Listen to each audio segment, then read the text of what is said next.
Bum bum bum bum bum bum bum bum bum bum bum bum. The Peter Dislike Show. Bum bum bum bum bum bum bum. Back in 2010, Jupiter and Uranus came into what's called a triple conjunction. There were 3 conjunctions of Jupiter and Uranus back to back. And this happens because the Earth moves a whole lot faster than either Jupiter or Uranus. Let's look at the exact dates that they happened back in 2010. The first one happened on June 6th of 2010, around the time that I was severely burnt out. The second one was September 22nd of 2010. I had already started recovering around that time. And when was the third one? On January 2nd of 2011, I was getting ready to graduate with my PhD. There were other problems going on. September 22nd of 2010 was probably an okay time in my life, if I remember correctly. I had just gotten over a toxic relationship. I had just started my relationship with myself, but June 6th of 2010, not the most pleasant time in my life. I had almost taken my own life just a few weeks before that.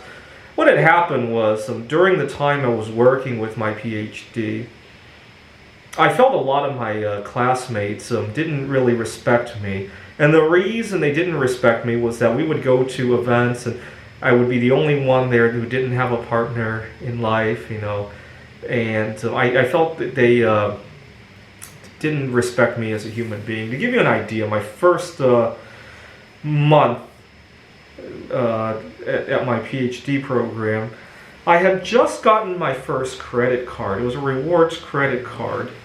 And I came up with this idea. We had all gone out to eat or something like that. And I came up with this idea that I would put the entire tab on the credit card and collect what they were going to pay in cash, because none of my classmates had a credit card, so I can get a ton of rewards.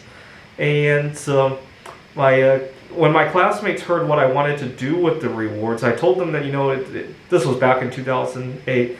I hadn't flown in a long time. I want to get over my fear of flying. And plus, I think one day I really need to go out and meet my life partner. And my classmates all laughed at me, to say the least. And so I put the entire tab on my credit card. It probably was like $150, $200, and I collect everybody's cash. And I'm thinking how smart I am to do this. And, we were out, we were having a good time. I really wasn't paying too much attention. And plus, these were my new classmates that I'm trying to mingle with. So I got home and I realized that that my classmates had shortchanged me. And when I came back we had an office with myself and the other PhD candidates. We had an office. I came back and said, I think I'm short like $15 or something, whatever it was. And my classmates just all laughed at me. And so that's the kind of treatment I got. So fast forward 2 years later, I figured I needed a life partner so that people could start seeing me as one of them. I met a girl over OkCupid.com. I was 23 years old. She was 18. Actually, she was 17 years old when I met her. She lied about her age on the OkCupid.com app. And she took advantage of me during the whole time we were together. And to the point that I had a meltdown, and I tried to overdose myself. This was May of 2010. And fortunately, I didn't succeed, obviously. And it made me stronger than ever after I had what should have been a massive overdose failed. I became even stronger after that. And part of the reason that the relationship got as far as it did was because I wasn't being respected for who I was. Also, during the time I was with the girl, I lost everything. I lost my car. I couldn't fix it, and I got kicked out of my apartment. Not only because of finances, but because of all the drama that my girlfriend created. I got a few bad grades at school. I ended up retaking a bunch of courses and doing okay, but I got some bad grades. And after bad grades, losing your car and your home, you kind of don't want to give up on even a bad relationship, right? I hope nobody watching this has ever been there, but after you lose everything, it's very hard to give up on the thing that's causing you to lose everything. It's weird. It's like gambling, right? Anyways, one of the more fortunate things is that during the time I was with her, her grandfather was fighting cancer. And, you know, I hate to admit this, but I didn't want to deal with the drama of cancer. I could deal with the dramas of the girl taking advantage of me, but when she was crying over her grandfather dying of cancer, I couldn't take it anymore. Not to mention I was sick myself from eating all the roadkill. I used to eat all sorts of wild animals. I'm glad I didn't start a COVID-10. That's the kind of stuff I used to eat when I was with her. And my PhD advisor was over the moon when she heard that I had broken up with the girl.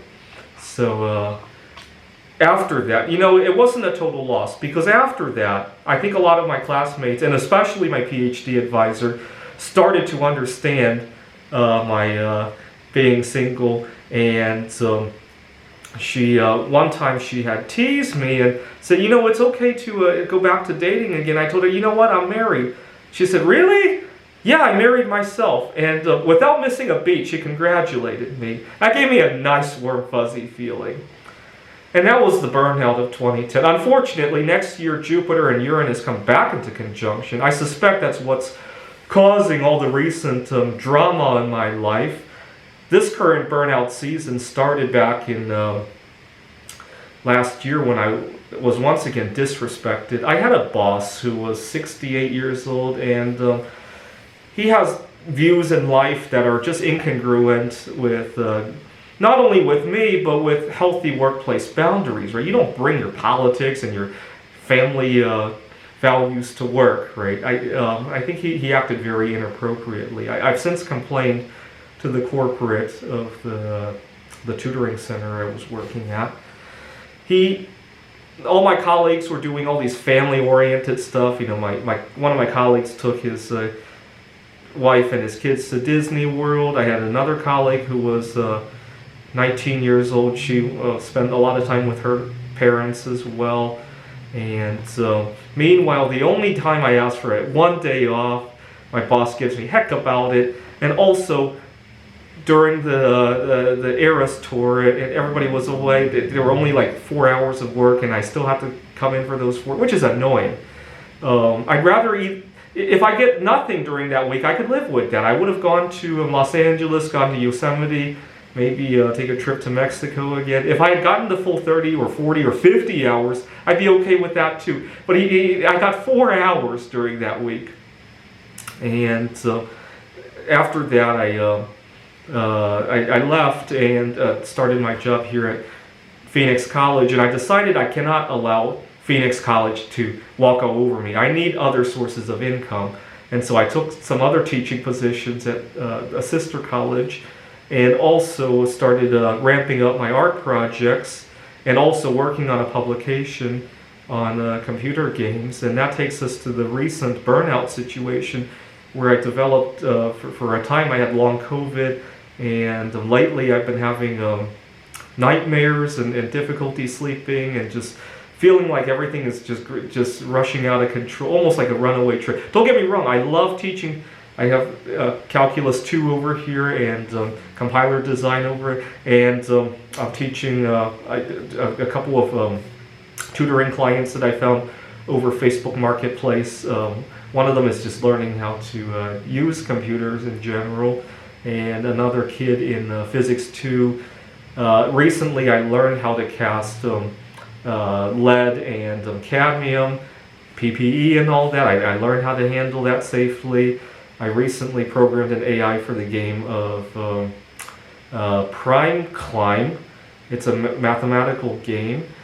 I'm working on a publication for Brazilian checkers, and I was just competing at a computer Olympia, and I really thank my opponent for competing with me, because he helped me find an obscure error in my code. And I've made strides on correcting my eating disorder, my sleep disorder. I love all of this. I love it all. As much as I love my relationship with myself, I love networking with other people too. And lately I've been feeling like I need to have a life partner because everything's just out of control. I gotta confess though, I recently went to see the Barbie movie, obviously. Before that, I had gone to see the Mario movie, and I cannot imagine taking a girl to either of those movies. I really need my space to myself to unwind. I took a trip to the Navajo region, and I took a trip before that, during the Christmas holiday, I took a few days to Nogales, Mexico, and I cannot imagine inserting a girl into that. So that's a tough one. But I can imagine going to events and talking to girls there.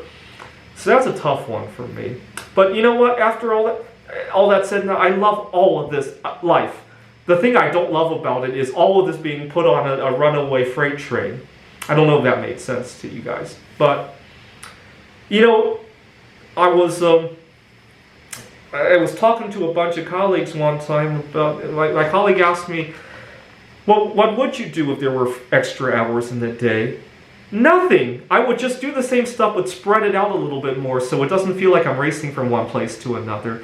And if everybody had a few extra hours in the day, I'd like for people to be driving 45 miles an hour on the road and not cut each other off and not scream at each other, not talk over each other.